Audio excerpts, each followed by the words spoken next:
Кыргыз эли кылымдардан бери ОЖК адабият, ырлар, манастар, эпостор, жомоктор, санжыралар, тамсилдери менен улуттар салтын, наркын, адеп, насилин баарын сактап келген. Жашоодо маданиятты өнүктүрүү деген сөз ал негизи адабият түзөт.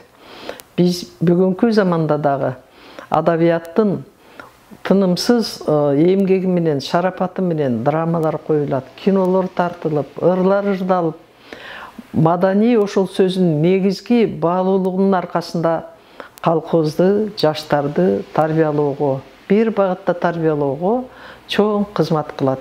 Ошон үчүн маданияттын негизин адабият түзөт дегенди туура кабылдап, эч болбогондо китепканаларда дагы бүтүн дүйнөнүн жазуучуларынын жана кыргыз элинин жазуучу, акын жазуучуларынын китептери, тарыхтарыбыз толуктап турат. Демек, биз адабиятсыз өлкөбүз өнүгө албайт.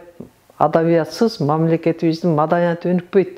Адабиятка маани берүү биздин калкыбыздын, жетекчилерибиздин, элибиздин эң негизги алдыга койгон максаты болуш керек.